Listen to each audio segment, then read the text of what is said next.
네, 오늘은 물가 살펴보도록 하겠습니다. 12월 CPI 보게 되면 근원 CPI가 예상을 하회했죠. 이러면서 긴축 우려를 완화시킨 그런 모습을 보여줬습니다. 먼저 헤드라인부터 보시면 12월 CPI는 MOM 0.39% 상승하는 것으로 집계가 됐고 컨센에 부합을 했습니다. 직전 달은 0.31이었는데 이를 상회하게 나왔고 지금의 상승률은 지난 2월 이후 가장 높은 수준을 기록할 정도니까 사실 헤드라인 CPI만 놓고 보면 물가 흐름에 있어서 반등의 모습이 나오고 있다 이렇게 봐야 되는데 이렇게 헤드라인 데이터가 상승하게 된 배경에는 에너지 가격이 반등했기 때문입니다.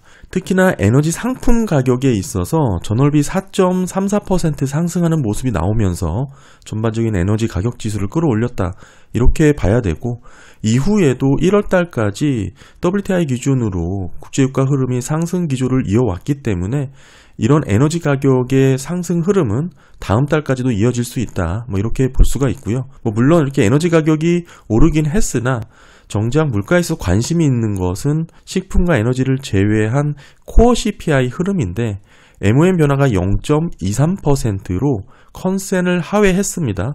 더불어 직전 달도 0.31이었으니까 이를 하회했고요. 아래 표 하단 보시게 되면 24년도죠. 작년 8월부터 시작을 해서 4개월 동안 0.3%를 유지해오던 코어 CPI가 이번 달 발표에서는 0.2%로 5개월 만에 낮아지는 흐름이 나왔습니다. 이러다 보니까 최근 나왔던 PPI 흐름에 이어서 물가 하방 경로가 재확인된 그런 모습을 보여주고 있습니다. 더불어서 전년 대비 흐름 보시게 되면 헤드라인 데이터는 2.89% 상승입니다. 컨센에 부합을 했고 직전 달에 비해서는 높아졌습니다.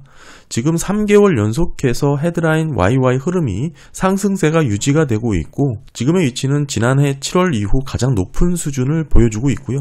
코어 CPI도 YY 3.2%로 확인이 되고 있습니다. 코어 CPI를 연륜화로 살펴보게 되면 1개월은 2.7%고 3개월은 3.3, 6개월은 3.2, 12개월은 3.2%로 어느 정도 인플레이션 수치가 기대치보다는 낮아졌지만 여전히 약간 높은 수준을 유지하고 있다 이렇게 봐야겠죠. 3개월 연율화 흐름 자체가 꺾인 흐름을 보여주고 있고요.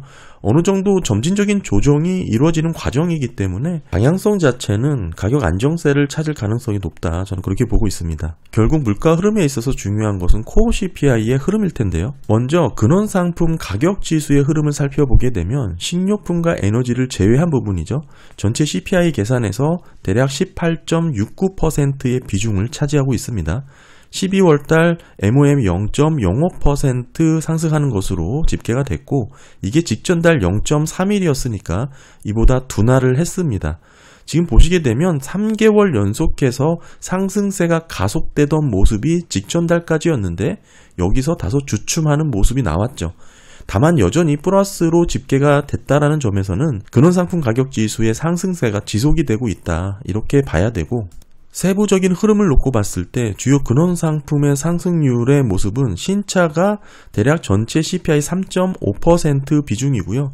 지난달에 비해 소폭 둔화되는 모습이고 중고차 가격도 1.21%로 직전달에 비해 둔화가 되었습니다. 자동차 부품 및 장비의 흐름은 직전달 대비 상승하는 모습이 나왔습니다. 어느 정도 비중이 있는 신차와 중고차 트럭 가격 흐름에 있어서 직전달 대비 둔화되는 모습이 나왔습니다만 여전히 상승률 자체가 높은 수준을 유지하고 있다 이렇게 봐야 되고 이를 제외하고 보면 전체 상품을 구성하는 항목 8개 중에 6개가 전월비 하락하는 모습을 보여줬고요. 전반적으로 이런 모습이라면 금리 인하로 소비가 살아나며 가격 상승세가 이어지는 그런 모습이 확인되고 있는 것은 아니다 이렇게 정리를 할 수 있습니다. 12월달 CPI 흐름에서 가격 흐름이 둔화되긴 했으나 여전히 높은 수준을 유지할 수 있는 이런 배경에는 11월 트럼프 당선 이후 나타난 사재기 현상 때문입니다.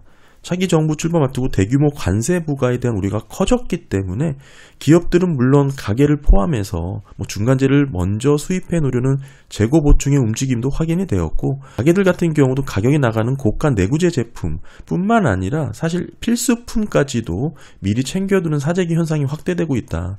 여기에 전기차 보조금 폐지 관련된 내용까지 나오고 있기 때문에 자동차 대출이 늘어나면서 전기차 판매가 함께 증가하는 흐름도 나오고 있는 상황입니다. 상황이고요. 다만 이런 흐름에 있어서는 소비 급증이 일시적인 현상일 수밖에 없습니다.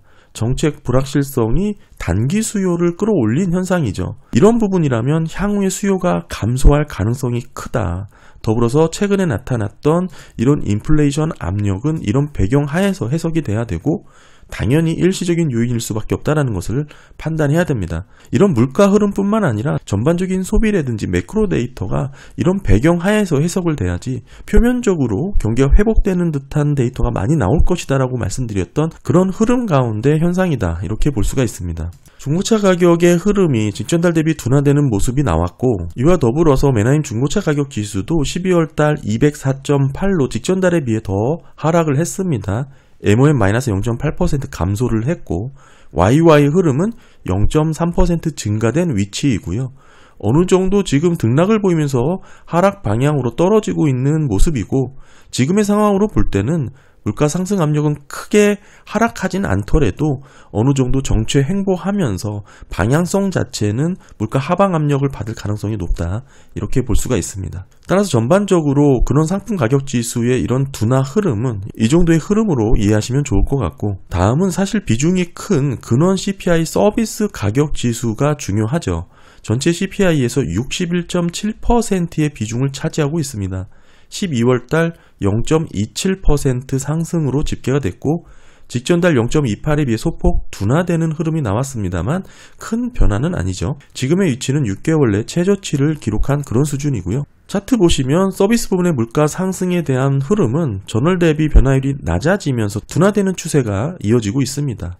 어느 정도 비중이 큰 근원 서비스 가격 흐름이 이렇게 안정적으로 흘러간다는 측면에서 놓고 보면 인플레이션이 급등했던 시기에서는 어느 정도 벗어나는 모습을 보여주고 있고요. 근원 CPI 서비스 가격 지수의 비중을 세분화해서 살펴보면 가장 많은 비중을 차지하고 있는 게 주거비입니다.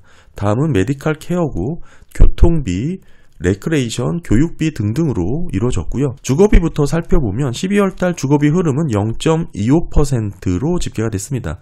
직전달 0.31에 비해서 하락을 했고 재차 둔화되는 추세가 나타났습니다. 결국에는 근원 CPI 서비스 가격 지수의 비중이 압도적이고 그 중에서 주거비 비중이 절대적이라는 측면을 놓고 봤을 때 이렇게 직전달 대비 하락하면서 둔화 추세가 유지되고 있다는 뜻은 주거비가 CPI를 끌어내리고 있다, 이렇게 정리를 할 수가 있고요. 12월 주거비의 흐름은 직전달 대비 하락하며 둔화 추세를 보였습니다만 세부 항목으로 자가 주거비와 실제 임차료의 흐름은 직전달 대비 반등하는 모습이 나왔습니다. OER 자가 주거비 비중이 27% 많은 비중을 차지하고 있는데 12월 0.31로 직전달 0.23에 비해서 상승하는 모습이 나왔고요. 실제 임차료죠. 실제 임대료도 전체 CPI의 7.7% 비중이고 마찬가지로 12월달 0.31%로 직전달에 비해 상승하는 흐름이 나왔습니다. 하지만 어느 정도 등락을 보이면서 방향성 자체가 하방 압력을 받는 그런 모습이 유지 중이다, 이렇게 볼 수가 있고 어느 정도 등락의 흐름을 보여주고 있는 그런 모습입니다. 사실 지난달의 데이터가 21년 1월 이후 가장 낮은 상승률을 기록할 정도니까 여기서 이번 달 일정 부분의 반등이 나온 건 크게 의미 있는 변화는 아니다, 이렇게 볼 수가 있고요. 더불어서 지난달에는 숙박비가 크게 상승을 했었는데 이번 달에는 재차 마이너스 0.95%로 크게 하락을 했습니다. 이렇게 숙박비가 떨어지고 기타 등등의 여러가지 주거비 등이 함께 떨어지면서 자가 주거비와 실제 임차료는 직전달 대비 반등을 했으나 전반적인 주거비 항목으로 봤을 때는 지난달 대비 하락하는 추세가 나타났다, 이렇게 정리를 할 수가 있고요. 예전부터 많이 말씀드렸지만 앞으로 물가 흐름에 있어서는 주거비가 견인을 할 가능성이 높다라고 강조드리고 있습니다. 신규 임대료 지수와의 차이, 현격한 격차가 벌어졌고 더불어서 이런 부분은 진로주택 임대료 지수 또는 신규 세입자 임대료 지수와의 간극을 통해서 너무나 명확하게 CPI 주거비 흐름을 선행해서 보여주고 있다, 이렇게 정리를 할 수가 있고요. 더불어서 진로 임대료 추이와 주택가격 상승세의 흐름을 함께 비교해보면 사실상 임대료 반등 구간의 고점은 지나갔다 이렇게 볼만한 여지가 충분합니다. 이미 주택가격 상승세가 꺾였고 선행에서 볼 수 있는 진로 임대료도 꺾인 흐름이 나왔고 이런 흐름이 실제 임대료에 반영되지 않는 시차가 지연되는 상황이 이어지고 있기 때문에 앞으로도 주거비 하락세가 충분히 반영될 여지가 크다 이렇게 봐야 되고 결국 중요한 부분은 OER 자가주거비 흐름에서 주택가격의 상승 부분은 많은 영향을 미칠 수밖에 없습니다. 주택가격이 계속 오르게 된다면 집주인이 주거비를 측정하게 되는 자가주거비 흐름이 상승세를 기록할 수밖에 없는데 더욱이 비중 자체도 상당히 많은 비중을 차지하고 있죠. 따라서 주택가격의 흐름이 매우 중요한 부분을 차지할 수밖에 없다. 다만 이런 흐름에 있어서 S&P 케이스실러 주택가격 지수가 직전 고점이 2월달 6.53이었습니다. 여기고요. 그 이후에 계속 피크아웃하는 흐름을 보여주고 있고 가장 최근 데이터가 10월인데 3.59% 상승으로 계속 둔화되는 흐름을 보여주고 있습니다. 따라서 예전부터 후행지표인 이 주거비를 빼고 CPI를 살펴보면 의미가 있다라고 강조드렸고 24년 12월 기준으로 YY 1.93%로 집계가 됐습니다. 물론 직전 달 1.64에 비해서 폭 상승하는 그림이 나왔습니다만 여전히 팬데믹 이전의 평년 수준 내에 안정적으로 유지가 되고 있다 이렇게 볼 수가 있고요. MOM 흐름도 마이너스 0.09%입니다. 직전 달 마이너스 0.2에 비해서 상승하는 모습이 나왔습니다만 여전히 마이너스권역에서 뚜렷한 하락 추세가 진행 중이다 이렇게 볼 수가 있고 결국 이 말은 주거비만 하락을 하게 되면 물가 우려는 사라진다.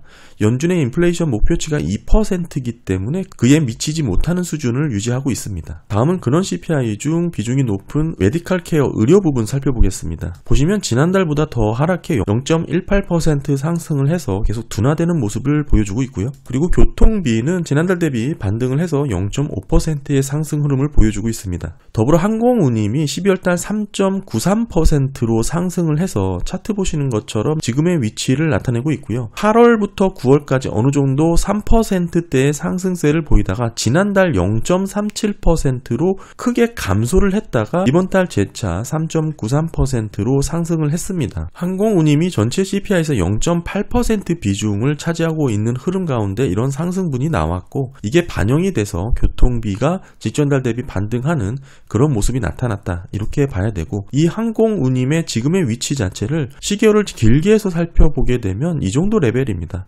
적지 않은 수준까지 높아져 있는 상황이고요. 네, 계속해서 근원 CPI 주요 서비스 가격 지수 MOM 흐름 살펴보게 되면 레크레이션 직전 달 대비 더 둔화되는 모습이 나왔습니다. 이번 달 0.39% 상승을 보였고 교육비 흐름도 직전 달 마이너스 0.23%에서 0.16%로 상승하는 흐름이 나왔습니다. 더불어서 자동차 보험 관련해서도 0.4% 증가가 나왔고 직전 달 뒤 반등하긴 했으나 여전히 흐름 자체가 증가율이 둔화되는 모습이 나타나고 있고요. 지금까지 CPI 흐름을 정리를 해보면 근원 CPI의 상승률을 낮춘 거는 근원 상품 때문이다. 이렇게 볼 수가 있습니다. 이번 12월 CPI의 흐름은 근원 CPI가 예상을 하회하면서 시장에 만연했던 긴축에 대한 우려를 완화시켰잖아요. 이 근원 CPI가 예상을 하회하게 된 배경에는 근원 CPI 서비스 가격 지수가 직전 달 대비 소폭 둔화되긴 했으나 크게 의미 있을 정도로 둔화된 건 아니고 결국 코어 상품, 근원 상품 가격 지수가 직전 달 대비 둔화되는 흐름이 근원 CPI 상승률을 낮췄다. 이렇게 정리를 할 수가 있고요. 그리고 여전히 주거가격 지수가 꾸준히 상승률이 약해지고 있는 모습이 이어졌습니다. 전월비 0.25% 상승이 잡히면서 직전 달 0.31에 비해 계속 둔화되는 흐름이 나타났고 이런 흐름이 물가 상승률 둔화에 계속 기여를 하고 있다. 이렇게 볼 수가 있고요. 다만 이런 주거비를 제외한 서비스 부분의 흐름을 놓고 보면 지난달 대비 0.36% 상승하는 모습이 나왔습니다. 지난달은 0.13%였는데 이보다 높아진 모습을 보여주고 있고 쭉 설명을 드렸지만 메디케어 의료비가 0.18%로 둔화되는 흐름이 나왔으나 항공운임은 3.93%로 직전달 대비 상승을 했고 자동차 보험도 0.4%로 직전달 대비 반등하는 흐름이 이어졌습니다. 이러면서 주거비 제외 서비스 물가가 지난달보다 더 높아지는 흐름이 나타났는데 그렇다고 하더라도 인플레이션 급등기 흐름에서는 다소 벗어나는 그런 근원 서비스 추이를 보여주고 있다. 일부 변동성 구간으로 확인이 될 수 있다. 이렇게 말씀을 드릴 수 있고요. 이런 흐름 가운데 기조적 물가의 모습을 보여주는 변동성이 큰 식품과 에너지, 주거비를 빼고 스티키한 물가만 살펴보면 지난 12월 YY 2.8%로 나왔습니다. 직전 달 2.94에 비해 소폭 하락하는 모습이 나왔습니다만 여전히 재화를 포함한 스티키 물가의 흐름은 팬데믹 이전보다 높은 수준에서 정체 횡보되는 모습을 나타내고 있고요. 주거비재의 서비스 물가도 지난 12월 YY 4.03%로 직전 달 4.1에 비해 소폭 둔화되었고요. 23년 9월 이후 재차 반등을 했고 24년 5월 4.9를 기록한 후 피크아웃하고 재차 하락하는 추세가 이어지고 있습니다. 그럼에도 여전히 팬데믹 이전 수준보다 높은 레벨에서 상승세 둔화가 이어지고 있고요. 이런 흐름이기 때문에 여전히 임금 상승률이 높은 수준을 유지하고 있는 것이고 이런 부분이 실질 임금과 서비스 수요 부분에서 흐름이 이어지고 있습니다. 더불어서 CPI 상승률과 매우 높은 상관관계를 보이는 게 NFIB 소규모 낙관지수의 향후 3개월 내 제품 가격을 인상할 계획에 대한 비중의 변화인데 이게 이번 12월 달 28%로 직전 달과 변함이 없는 것으로 확인이 되었습니다. 한마디로 물가 흐름에 있어서 기업들이 가격 인상에 신중한 모습이 이어지고 있다. 이렇게 봐야 되고 여전히 물가 하락 압력은 지속될 가능성이 크다. 이렇게 말씀드릴 수 있습니다. 네, 오늘 12월 CPI 살펴봤습니다. 저는 여전히 물가는 계속적으로 하락 방향으로 흘러갈 것이다 라고 말씀을 드리고 있고요. 특별히 그 기조에는 주거비가 끌어내리는 모습일 것이다. 작년부터 계속 강조드리고 있습니다. 지금까지는 그런 모습이 이어지고 있는 가운데 이번 달 에너지 가격 급등에 대한 영향을 받은 모습이 나왔습니다. 그의 헤드라인 자체가 상승세의 모습이 나왔고 하지만 에너지 부분을 제외한 코어 CPI 흐름에 있어서는 컨센을 하회하는 모습이 나오면서 물가 하방 경로를 재확인시켜줬다. 이렇게 평가를 할 수 있습니다. 더불어서 지금 현재 WTI 기준으로 80불 언더에서 거래가 되고 있는 상황이기 때문에 에너지 가격이 다시금 인플레이션을 재상승시킬 만한 그런 요인으로 확대될 가능성이 크냐? 저는 그렇게 보고 있지는 않고요. 여전히 그에 비해 중국이라든지 미국을 포함해서 여러 가지 수요 측면에서 더 경기를 하방으로 끌어들일 가능성이 더 높기 때문에 이런 부분에서 전반적으로 물가는 안정적인 흐름을 유지할 것이다. 이렇게 생각을 하고 있습니다. 네, 감사합니다.